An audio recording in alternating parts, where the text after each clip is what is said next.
नमस्कार दोस्तों, एनएस ज्योतिष में आपका फिर से स्वागत है। आज हम बात करेंगे तुला लग्न यानी कि लिब्रा एस्टेंडेंट का मार्च 2025 आपके लिए कैसा रहेगा, ये हम लोग जानेंगे। अगर आपने तुला लग्न का फरवरी 2025 का मासिक फलादेश एवं उपाय नहीं देखा है तो ऊपर दिए हुए आई बटन पर क्लिक करें। देखिए, ये वाला जो भाव होता है ना, इस भाव को लग्न भाव कहते हैं। इस भाव पे अगर 7 नंबर लिखा हुआ है तो ये तुला लग्न वाले जातकों की पत्रिका है। आइए देखते हैं शुरुआती तौर पे कौन कौन से ग्रह आपके किस किस भाव में बैठे हुए हैं। तो सूर्य और शनिदेव आपके 5वें भाव में बैठे हुए हैं। चंद्रमा, राहु, शुक्र और बुध आपके 6वें भाव में बैठे हुए हैं। गुरुदेव आपके 8वें भाव में बैठे हुए हैं। मंगल आपके 9वें भाव में बैठे हुए हैं और केतु आपके 12वें भाव में बैठे हुए हैं। अगर हम लोग लग्न देख रहे हैं तो देखिए, यहाँ लग्न पे आपके कोई ग्रह नहीं है, पर आपके लग्न के स्वामी जो शुक्र हैं, शुक्र आपके 6वें भाव में विराजमान है 28 जनवरी से, और पूरे मार्च के महीना आपके 6वें भाव में ही विराजमान रहेंगे। तो आपके हेल्थ को लेकर के आपका फोकस रहेगा, शत्रु और विकारों को लेकर के आपका फोकस रहेगा। दूसरे भाव में आपके कोई ग्रह नहीं है, पर यहाँ पे देखिए शनिदेव की दृष्टि आपके दूसरे भाव में पड़ रही है और गुरुदेव की दृष्टि आपके दूसरे भाव में पड़ रही है।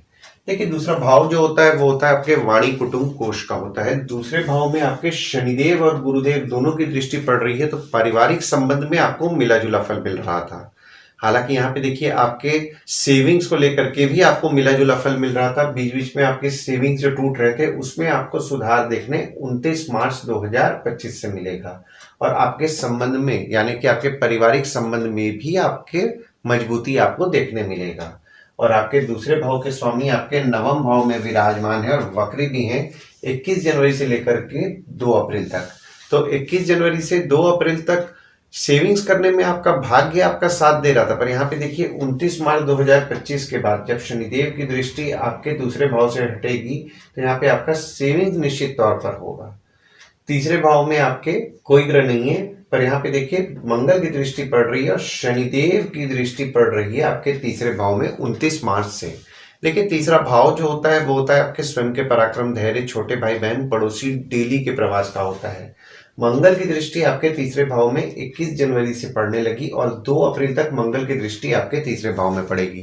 तो यहाँ पे देखिए, आपका पराक्रम निश्चित तौर पर अच्छा रह रहा था, पर यहाँ पे शनिदेव की दृष्टि जब 29 मार्च से पड़ेगी तो 29 मार्च से देखिए जब शनिदेव की दृष्टि पड़ रही है तो पराक्रम में आप थोड़ी बहुत कमी महसूस करेंगे। आपके छोटे भाई बहन को आपने नोटिस किया होगा कि उनके स्वभाव में थोड़ा एग्रेसिवनेस बढ़ा हुआ है, पर 29 मार्च 2025 से मनमुटाव होने की संभावनाएं बन रही हैं। मनमुटाव से बचें। और आपके तीसरे भाव के स्वामी आपके 8वें भाव में विराजमान हैं। तो देखिए, पराक्रम में तो आप वैसे भी कमी महसूस कर रहे हैं, और यहाँ पे देखिए 29 मार्च 2025 से जैसा कि मैंने आपको बताया पराक्रम में आप कमी महसूस करेंगे। छोटे भाई बहन की स्वास्थ्य का आपको ध्यान देना है, छोटे भाई बहन की स्वास्थ्य थोड़ी बहुत बिगड़ सकती है। चौथे भाव में आपके कोई ग्रह नहीं है, पर यहाँ पे देखिए मंगल की दृष्टि पड़ रही है और गुरुदेव की दृष्टि पड़ रही है, और आपके चौथे भाव के स्वामी आपके 5वें भाव में विराजमान है। देखिए, चौथा भाव जो होता है वो होता है आपके सुख, माता, घर, वाहन का होता है। मंगल की दृष्टि आपके चौथे भाव में पड़ रही है, तो यहाँ पे आपकी माता के स्वभाव में थोड़ा आपको एग्रेसिव स्वभाव देखने मिल रहा होगा। देखिए, एग्रेसिव स्वभाव है उनका, कोशिश कीजिए डिप्लोमेटिकली अगर आप हैंडल कर रहे हैं तो ज्यादा अच्छा आपको रिजल्ट देखने मिलेगा। हालांकि यहाँ पे देखिए आपके और आपकी माता के संबंध में आपको मजबूती देखने मिलेगा। घर वाहन का सुख आपको निश्चित तौर पर मिल रहा होगा, और यहाँ पे देखिए घर वाहन का सुख आपको मिलेगा। 5वें भाव में आपके सूर्य विराजमान है और शनिदेव विराजमान है, और शनि यहाँ अपने राशि में ही बैठे हुए हैं। देखिए, 5वां भाव जो होता है वो होता है आपके संतति, प्रेम, पढ़ाई, साधना का होता है। 5वें भाव में आपके सूर्य विराजमान है, और सूर्य आपके 11वें भाव के स्वामी है जो कि 5वें भाव में विराजमान है 11 फरवरी से लेकर के 13 मार्च तक। तो 11 फरवरी से 13 मार्च तक जो भी लोग एजुकेशन संबंधित काम कर रहे हैं, जैसे कि कोचिंग इंस्टीट्यूट चला रहे हैं, ट्रेनिंग इंस्टीट्यूट चला रहे हैं, ट्यूशंस पढ़ा रहे हैं, या कोई भी एजुकेशन संबंधित काम कर रहे हैं, यहाँ पे देखिए उनके काम से उनके लाभ के योग निश्चित तौर पर बन रहे हैं। और जो भी स्टूडेंट स्कॉलरशिप का प्रयास कर रहे हैं उनके लिए भी यहाँ पे फेवरेबल समय बन रहा है। और आपके 5वें भाव के भी स्वामी आपके 5वें भाव में विराजमान हैं 17 जनवरी 2023 से और 28 मार्च 2025 तक विराजमान रहे। तो स्टूडेंट्स को उनके पढ़ाई में सुख निश्चित तौर पर अच्छा मिल रहा होगा, और पढ़ते पढ़ते कुछ ना कुछ नया सीख भी रहे होंगे। माता द्वारा उनको ज्ञान की प्राप्ति हो रही होगी। और जो लोग एजुकेशन संबंधित काम कर रहे हैं उनके काम में उनको बढ़ोतरी भी देखने मिला होगा। हालांकि यहाँ पे देखिए एजुकेशन संबंधित जो लोग काम कर रहे हैं उनके काम में उनको बढ़ोतरी देखने मिल रहा है, पर इनकम वे जैसा एक्सपेक्ट कर रहे हैं वैसा इनकम उनका नहीं हो पा रहा है। छठवें भाव में आपके चंद्रमा विराजमान है, राहु विराजमान है, शुक्र विराजमान है, बुध विराजमान है और शनिदेव 29 मार्च को विराजमान होंगे और सूर्य 14 मार्च को विराजमान होंगे।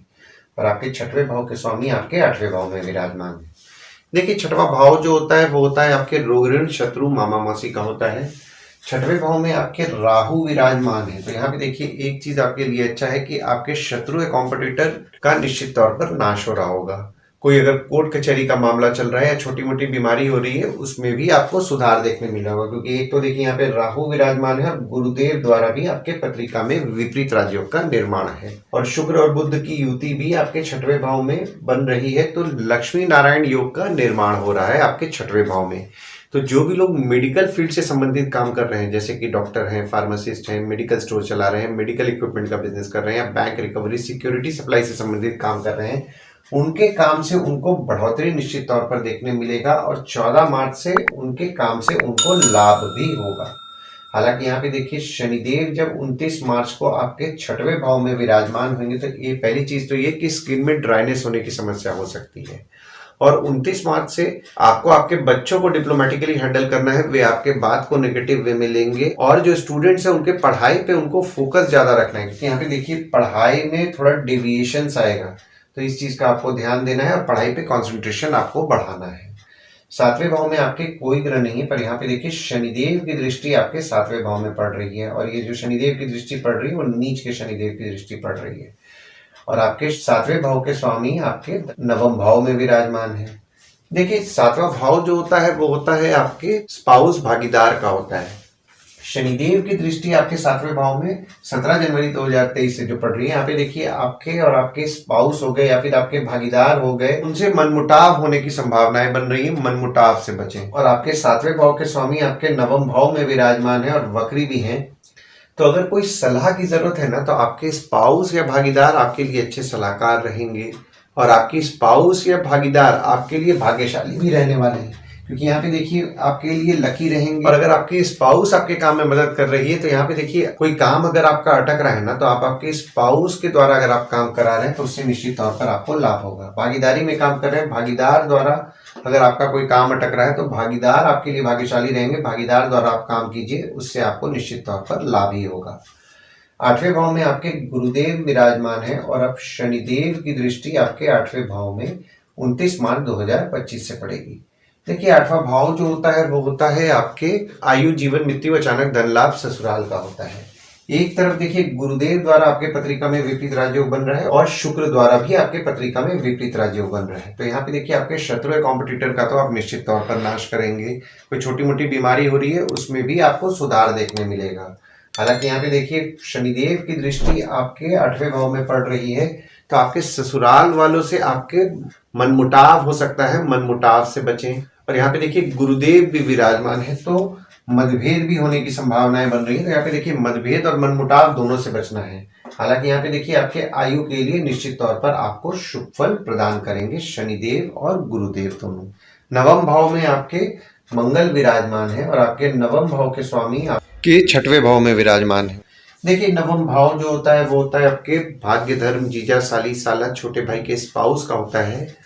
मंगल आपके 9वें भाव में विराजमान है, तो यहाँ पे देखिए मंगल आपके दूसरे भाव के स्वामी हैं और 7वें भाव के स्वामी हैं जो कि 9वें भाव में विराजमान है। तो यहाँ पे देखिए आपके स्पाउस या भागीदार आपके लिए लकी रहेंगे और सेविंग्स करने में भी आपका भाग्य आपका साथ देगा, पर आपको आपके खर्चों पे नियंत्रण रखना है और सोच समझ के खर्च करना है। और आपके 9वें भाव के स्वामी आपके 6वें भाव में विराजमान है 27 फरवरी से और पूरे मार्च के महीना आपके 6वें भाव में ही विराजमान रहेंगे। तो आपके शत्रु या कॉम्पिटिटर भी यहाँ पे कहीं ना कहीं आपके लिए लकी हो जा रहे हैं, यानी कि आपके लिए कुछ ना कुछ नेगेटिव भी करने का प्रयास करेंगे तो आपको निश्चित तौर पर पॉजिटिव रिजल्ट मिलेगा। 10वें भाव में आपके कोई ग्रह नहीं है और ना ही किसी ग्रह की दृष्टि पड़ रही है और आपके 10वें भाव के स्वामी आपके 6वें भाव में विराजमान है 1 और 2 तारीख को। देखिए 10वां भाव जो होता है वो होता है आपके बॉस पिता काम ऑफिस का होता है। 10वें भाव में आपके कोई ग्रह नहीं है और जब 10वें भाव में 10 और 11 तारीख को चंद्रमा विराजमान होंगे तो देखिए इस दिन आप आपके काम को लेकर के वर्कोहॉलिक रहोगे हालांकि यहाँ पे देखिए आपके बॉस और पिता जो हैं उनके स्वभाव में थोड़ा मूड स्विंग्स आपको देखने मिलेगा, पर आपके काम को लेकर के आप वर्कोहॉलिक रहने वाले हैं। 11वें भाव में आपके कोई ग्रह नहीं है, पर यहाँ पे देखिए शनिदेव की दृष्टि आपके 11वें भाव में पड़ रही है और आपके 11वें भाव के स्वामी आपके 5वें भाव में विराजमान है। देखिए 11वां भाव जो होता है वो होता है आपके आय यानी कि इनकम, दोस्त, पहचान के लोग, कम्युनिकेशन, बड़े भाई बहन का होता है। 11वें भाव में शनिदेव की दृष्टि जो आपके पड़ रही है ना, वो 17 जनवरी 2023 से पड़ रही है और 29 मार्च 2025 तक पड़ेगी। तो यहाँ पे देखिए आपकी इनकम आप जैसा एक्सपेक्ट कर रहे थे वैसा इनकम आपका नहीं हो पा रहा था। जो लोग व्यापार करते हैं पैसा टूट टूट के मिल रहा था।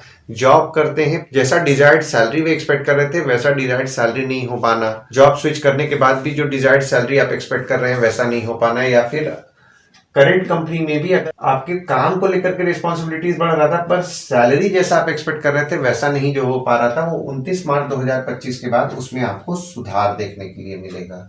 आपके बड़े भाई बहन हो गए, दोस्त हो गए, पहचान के लोग हो गए, उनके साथ जो आपके मनमुटाव हो रहे थे उसमें भी आपको सुधार देखने के लिए 29 मार्च 2025 से मिलेगा। कोई काम जो कम्युनिकेशन द्वारा आप करने का प्रयास कर रहे थे वो नहीं हो पा रहा था, उसमें भी आपको सुधार देखने मिलेगा। 12वें भाव में आपके केतु विराजमान है। शनिदेव की दृष्टि 29 मार्च से पड़ेगी, गुरुदेव की दृष्टि पड़ रही है और मंगल की दृष्टि पड़ रही है। और आपके 12वें भाव के स्वामी आपके 6वें भाव में विराजमान होकर के विपरीत राजयोग का निर्माण किए हुए हैं।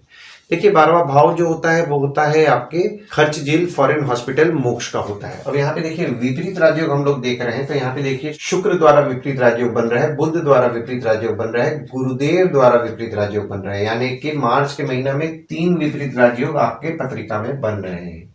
और केतु आपके 12वें भाव में विराजमान है 30 अक्टूबर 2023 से। तो 30 अक्टूबर 2023 से आपने नोटिस किया होगा कि खर्चों का हिसाब रखने में आपको थोड़ा बहुत दिक्कत जा रहा होगा। हालांकि यहाँ पे देखिए गुरुदेव की दृष्टि भी आपके 12वें भाव में पड़ रही है, तो आपके खर्चे बढ़े हुए हैं। पर यहाँ पे 29 मार्च 2025 से जब शनिदेव की दृष्टि आपके 12वें भाव में पड़ेगी तो आपके खर्चों को आप कंट्रोल करने का प्रयास करेंगे। हालांकि यहाँ पे देखिए स्किन में ड्राइनेस होने की समस्या आपको हो सकती है। और मंगल की दृष्टि भी आपके 12वें भाव में पड़ रही है, तो किसी से भी अगर विवाद हो रहा है ना, तो विवाद को अपने एंड से ही सॉल्व करने का प्रयास करें और कानूनी मामले से बचें। तो ओवरऑल अगर मैं देख रहा हूं ना मार्च का महीना, तो मार्च के महीना में देखिए आपके काम के लेकर के रिस्पॉन्सिबिलिटीज बढ़ेंगे और इनकम में भी जो आपके बाधाएं आपको देखने मिल रही थी मार्च एंड के बाद उसमें भी आपको सुधार देखने के लिए मिलेगा। और विपरीत राज्यों भी आपके बन रहे हैं, यानी कि शुक्र, बुध और गुरुदेव तीनों से आपके विपरीत राज्यों बन रहे हैं। राहु भी आपके 6वें भाव में विराजमान है, तो शत्रु या कॉम्पिटिटर का आप निश्चित तौर पर इस महीना में नाश करेंगे। आइए दोस्तों अब ये समझने का प्रयास करते हैं कि इस महीना में गुड डेट्स, बैड डेट्स और रेमेडीज आपके लिए क्या होंगे। तो गुड डेट्स वो डेट्स हो जाते हैं जिस दिन अगर आप कोई नया काम शुरू करना चाह रहे हैं, कोई कंपनी में आपके एग्रीमेंट हो रहा है, कोई कंपनी में आपके ज्वाइनिंग हो रहा है, या फिर अगर आप कहीं बाहर जाने का प्लान कर रहे हैं, कोई भी अच्छा काम करना चाह रहे हैं, तो इस डेट्स को आप कंसिडर कर सकते हैं। तो डेट्स हो जाते हैं 10 तारीख, 11 तारीख, 17 से 19 तारीख, 24 से 26 तारीख। वहीं बैड डेट्स में अगर आप कहीं बाहर जाने का प्लान कर रहे हैं, कोई कंपनी में आपके एग्रीमेंट हो रहा है, कोई कंपनी में आपकी ज्वाइनिंग हो रहा है, या फिर अगर आप कोई नया सामान खरीदना चाह रहे हैं, कोई भी अच्छा काम करना चाह रहे हैं, तो इस डेट्स को आप अवॉइड कीजिए। तो डेट्स हो जाते हैं 1 तारीख, 2 तारीख, 5 तारीख, 6 तारीख, 15 तारीख और 16 तारीख। इस डेट्स को आप कहीं लिख के रख लीजिए ताकि आपके ध्यान में रहे। और उपाय में आपको हनुमान चालीसा, बजरंग बाण, सुंदरकांड का पाठ रेगुलर बेसिस पे करना है। ओम गणपतये नमः का जाप करना है और कोशिश कीजिए मंगलवार के दिन अगर आप हनुमान मंदिर या गणपति मंदिर जा रहे हैं तो आपको अच्छा लाभ होगा। और बुधवार के दिन अगर आप विष्णु रामकृष्ण भगवान की उपासना कर रहे हैं, विष्णु रामकृष्ण भगवान के मंदिर जा रहे हैं, तो आपको अच्छा लाभ होगा। आशा करता हूं इस वीडियो में दी हुई जानकारी आपको पसंद आई होगी। अगर आप हमें YouTube पे देख रहे हो और ये वीडियो आपको पसंद आया हो तो इस वीडियो को लाइक कीजिए, चैनल को सब्सक्राइब कीजिए, नोटिफिकेशन बिल जरूर दबाइए। और अगर आप हमें Facebook पेज पे देख रहे हैं तो Facebook पेज को लाइक कीजिए और फॉलो कीजिए। धन्यवाद दोस्तों, कल फिर मिलेंगे एक नए वीडियो के साथ।